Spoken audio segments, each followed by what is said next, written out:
dalam bentuk apa? Dosen-dosen musik Belanda dikirim ke ISI untuk mengajar selama 1 semester. Dan kerjasama itu terjadi dengan 3 konservatorium di negeri Belanda. Yang pertama adalah Rotterdam Conservatorium, yang kedua adalah Swilling Conservatorium van Amsterdam, dan yang ketiga adalah Royal Conservatorium Den Haag. Jadi dari 3 konservatorium itu para dosen-dosen datang ke ISI untuk mengajar selama 1 semester. Salah satu tenaga pengajarnya adalah pemain biola. Tadi sudah disebut namanya Hugo Holleman. Hugo Holleman ini datang ke ISI mungkin 2 semester mengajar biola, dan salah satu muridnya adalah Pipin Garibaldi. Dosen-dosen Belanda ini punya, setelah selesai tugasnya, mempunyai wewenang untuk menunjuk siapa dari dosen-dosen ISI yang layak untuk dikirim ke negeri Belanda. Dan tentunya dalam hal ini Hugo Holleman merekomendasikan Pak Pipin untuk ke negeri Belanda.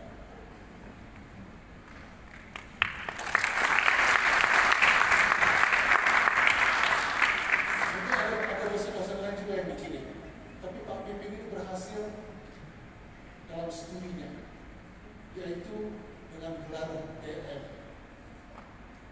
Tadi hampir tidak disebut DM ini. Padahal itu DM itu yang terpenting. Karena apa? Karena ketika Pak Pipin itu belajar di Swilling Conservatorium van Amsterdam di bawah Hugo Holleman, maka Pak Pipin dinyatakan lulus. Lulus bukan diploma, ini gelar. Gelarnya itu adalah DM. DM itu singkatan dari Doceren Musicus. Doceren Musicus. Jadi kata dosen bahasa Indonesia itu berasal dari bahasa Belanda. Tapi di Belanda itu kalau kita di dosen di sini hanya sebutan panggilan, tapi Pak Pipin dosen itu merupakan sebuah gelar. Ini keistimewaannya. Jadi jangan dilupakan. DM itu terpenting dari 2 gelar lainnya. Walaupun yang ada di ujung itu magister, tapi saya menganggap bahwa inilah puncak karir dari seorang musikus. Jadi Pak Pipin satu-satunya bergelar dosen musikus dari negeri Belanda, satu-satunya diisi, mungkin satu-satunya juga di Indonesia, ya, karena tidak semudah itu untuk masuk dalam konservatorium. Terima kasih. Mari kita lanjutkan menonton Pak Pipin dari Belanda.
Oh. Masih kerja 7 tahun atau berapa tahun. Jadi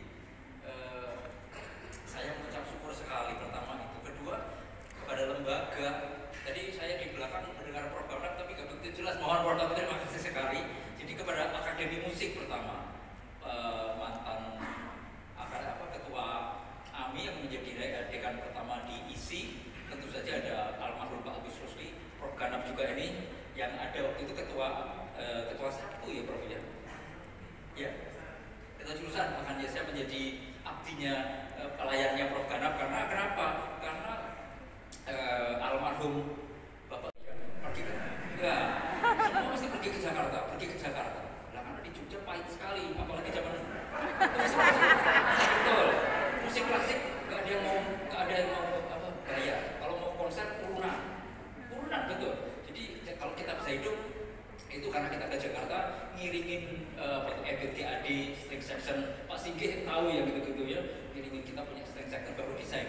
Jadi kasihan sekali waktu itu dosen-dosen musik klasik, kasihan sekali, mau beli senar aja nggak bisa.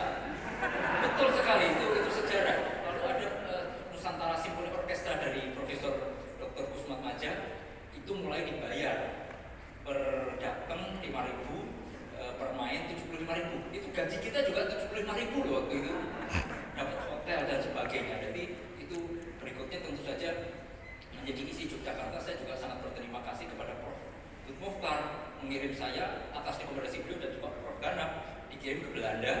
Makanya pada waktu saya pulang beliau pensiun juga, dan saya mohon Prof Bud Mokhtar untuk konser begini. Saya bikin konser persis seperti ini. Saya minta nyanyi, dia terus aku nyanyi apa? Aku nggak pernah nyanyi katanya. Prof Bud nyanyi aja, pokoknya saya bikin konser. Terus nyanyi Es Lilin, mungkin aransemennya Pak Singgi saya lupa ya, yang aransemen. Jadi itulah dia sudah senang sekali dengan itu. Nah berikutnya tentu saja